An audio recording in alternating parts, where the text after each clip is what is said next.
현재 제3차 확진자 폭증 사태가 발생한 한국에 대해서 왜 여전히 전 세계는 촉각을 곤두세우고 눈을 떼지 않는 것일까요?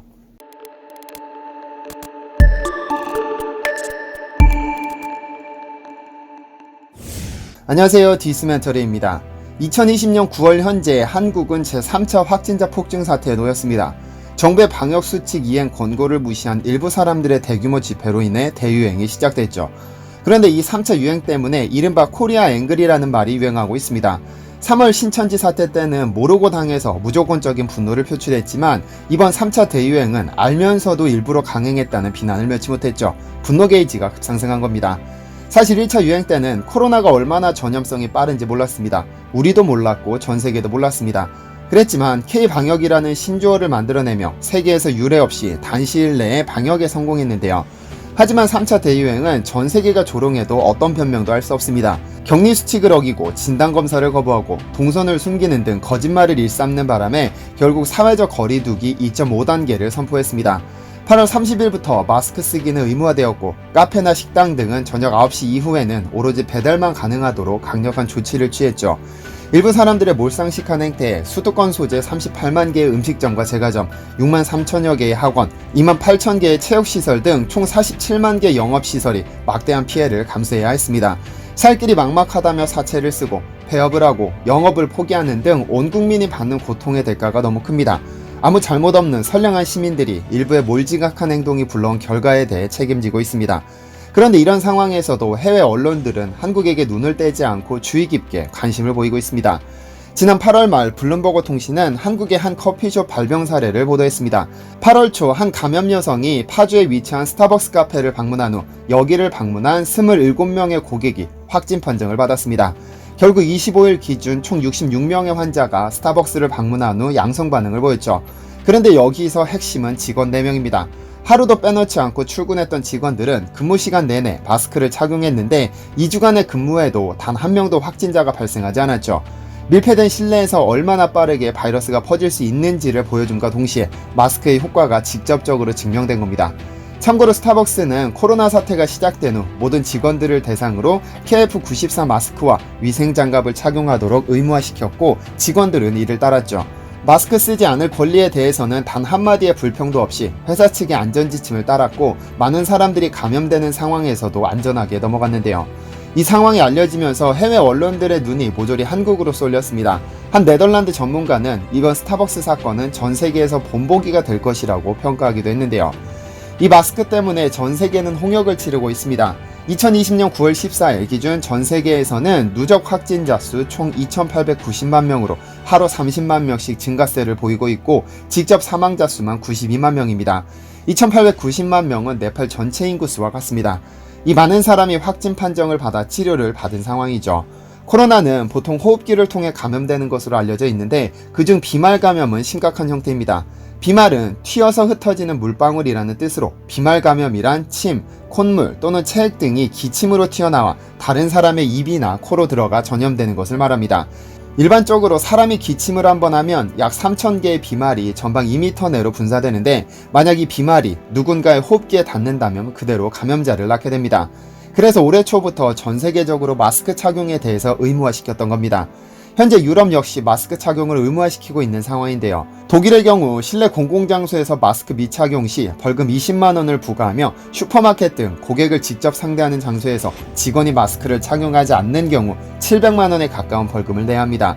이태리, 네덜란드, 프랑스, 스페인 등에서도 몇몇 국가는 실외에서도 그리고 대부분의 국가는 실내에서의 마스크 착용을 의무화했는데요. 그런데 문제가 생겼습니다. 일부 국민들 사이에서 마스크 착용에 거부감을 나타내면서 마스크를 쓰지 않을 자유를 달라면서 시위가 벌어지고 있는 것이죠. 한국이 3차 대유행에 따라 사회적 거리두기를 격상했던 지난 8월 30일 지구 반대편 독일의 수도 베를린에는 3만 명의 시위대가 몰렸습니다. 마스크 착용을 거부하는 대규모 시위였죠. 이들은 마스크 착용을 반대하는 거리행진 시위를 시작했고 우리가 개냐며 마스크를 착용시킴으로써 개인의 자유를 훼손하고 있다고 반발했습니다. 그리고 스페인의 수도 마드리드에서도 시위가 있었습니다. 스페인의 경우 7월까지 일일 확진자 수가 100명대로 감소했다가 갑자기 8월에 하루 3,000명대로 폭증하자 클럽을 폐쇄하고 길거리 금연을 실시했습니다. 그러자 이에 반발한 시위대 수백 명이 모여 마스크를 착용하지 않는 상태로 바이러스는 존재하지 않았다. 이는 거짓말. 마스크를 당장 없애라. 자유를 달라 등의 푯말을 들었죠. 이러한 시위는 영국에서도 일어났는데요. 영국은 그동안 개인의 자유 침해를 우려해 마스크 착용을 의무하지 않았다가 유럽을 중심으로 확진자가 증가하면서 상점이나 슈퍼마켓에서의 마스크 착용을 의무화했고 어길 경우 15만 원의 벌금을 부과하겠다고 했습니다. 이에 반감을 가진 이들이 런던을 중심으로 수백 명의 시위대가 반대 시위를 벌였고 마스크를 쓰되 입과 코 부분을 도려낸 마스크를 착용해 조롱하기도 했습니다. 이러한 시위는 개인의 자유를 중시하는 미국도 빠져나갈 수 없었습니다. 지난 7월 중순 플로리다주의 한 식당에는 안티마스크 운동가들이 모였습니다. 플로리다주에서 치즈 그릴바를 운영하는 캐리어드스는 자신의 가게에서는 마스크 착용을 의무화하지 않으며 마스크를 착용하지 않고 올 경우 음식 100개를 무료로 제공하겠다고 약속했고 시위대는 공짜 음식을 먹기 위해 이곳에 모인 것입니다. 각 주마다 독립적으로 운영되는 미국의 특성에 따라 플로리다 카운티는 공공장소에서의 마스크 착용을 의무화했습니다. 신고를 받은 경찰관들이 이들을 찾아와 위험성을 경고했음에도 개인의 자유를 침해한다며 출동한 경찰관을 오히려 난감하게 만들었죠. 위험에 처해 있다고 생각된다면 마스크를 착용하거나 사회적 거리두기를 실천하는 것도 개인의 선택인 만큼 쓰지 않을 선택도 존중받아야 한다는 것이 이유였습니다. 물론 대부분의 미국인들은 멍청한 짓이라며 조롱을 보내고 자유를 달라는 것이 아니라 죽음을 달라는 것이라며 비판하고 있습니다. 그런데 한국의 모습은 다릅니다. 대규모 집회가 있었던 것은 정치적인 목적이었지 마스크를 쓰지 않을 자유를 요구하는 것은 아니었습니다. 대부분의 시민들은 조금 불편함을 감수하더라도 자발적으로 마스크를 쓰고 있으며 실내든 실외든 마스크 착용 의무를 준수하고 있습니다. 일부를 제외하고는 선진 마인드로 무장한 덕분에 한국에 대한 전 세계의 예측은 거의 확실하게 맞아가고 있습니다. 전 세계에서 가장 오래된 금융기업 중 하나인 JP모건 체이스는 인간의 삶과 밀접한 금융을 다루는 만큼 현재 세태를 반영해 미래에 대한 전략을 수정하는 것이 중요한 업무인데요. JP모건에서 발표한 보고서는 거의 점쟁이 수준으로 정확하게 맞추는 것으로 정평이 나 있습니다. 지난 2월 JP모건은 확산하는 코로나19 감염의 정점과 증시, 조정의 규모 및 기간이라는 제목의 보고서를 발표했는데 여기에서 한국에 대한 예측이 있었습니다. JP모건의 보험팀이 조사한 결과 한국은 3월 20일 정점을 찍고 최대 1만 명이 감염될 것이라는 전망을 내놨습니다. 그런데 이 보고서를 두고 한국 정부에서는 과한 분석이라며 한국이 그만큼 이르지 않을 것이라 생각했고 문 대통령은 머지않아 종식될 것이라는 말을 남겼는데요. 그런데 결과적으로 JP모건의 예측이 정확하게 맞아떨어졌습니다.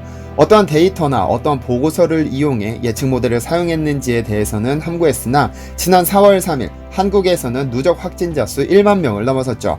그리고 지난 8월 20일 한국의 3차 재확산 리스크라는 새로운 보고서를 내놨습니다.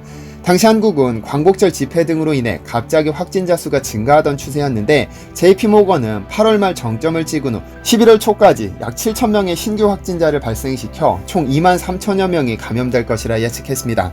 그러면서 8월 14일을 3차 재확산의 시작으로 봤고 11월 초쯤 가라앉을 것으로 봤는데요. 그 예측이 얼추 맞아들어가고 있습니다. 9월 14일 현재 한국은 22,285명을 찍었는데 8월 27일 1일 확진자 수 441명을 정점으로 계속해서 하락해 현재 하루 100명으로 줄어든 추세입니다. 지속적으로 확진자 수가 감소하고 있어 또 JP모건이 맞추는 것이 아니냐며 귀추가 주목되고 있습니다. 이 모든 것의 시작은 말할 것도 없이 중국입니다. 우한에서 시작됐죠. 사태 초기 전 세계 과학자들은 도대체 어떤 동물이 인간에게 감염시켰는지를 두고 의견이 분분했습니다. 최초로 바이러스를 퍼뜨린 동물은 박쥐라는 주장이 제기됐습니다. 바이러스의 근원이라고 지목된 것이죠.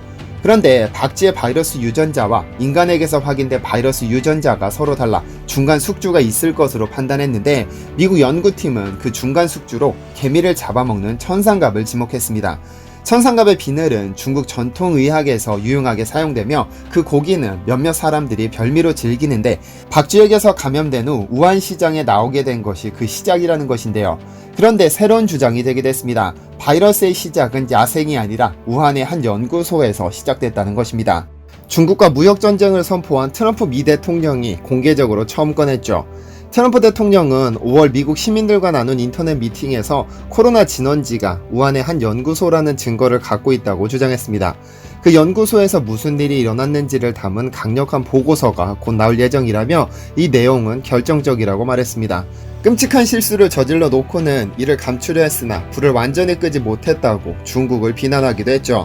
이에 폼페이오 국무부 장관 역시 우한 바이러스 연구소에서 만들어졌다는 거대한 증거가 있다고 주장했고, 이에 대해 중국 정부는 말도 안 되는 헛소리라며 부인했었죠. 그런데 트럼프의 발언이 단순한 중국 때리기는 아닌 듯합니다. 지난 7월 영국 선데이 타임즈는 코로나 기원에 대한 특집 기사를 보도했는데요.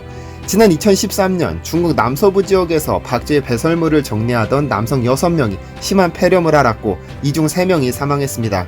이에 과학자들은 박쥐들의 집단 서식지로 알려진 구리광산에서 배설물을 채취해 냉동 상태로 우한 바이러스 연구소로 보냈다고 합니다. 그런데 이 중 3명이 사망한 원인이 폐렴인데, 이것이 코로나 바이러스와 매우 유사하다는 겁니다.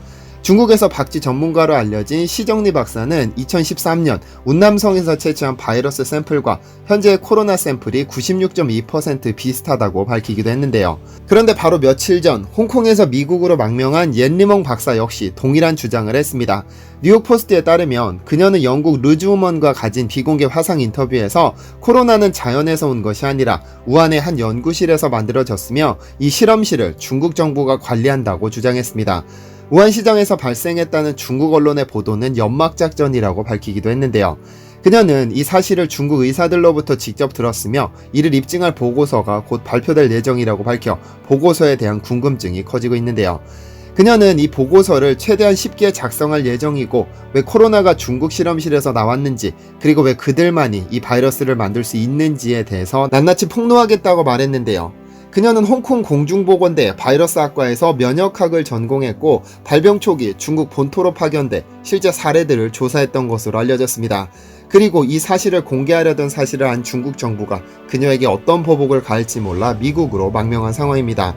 과연 실제로 이 바이러스의 진원지가 중국이 관리하는 연구소인지, 아니면 또 의미 없이 제기된 의심인지는 조만간 확인될 것으로 생각됩니다.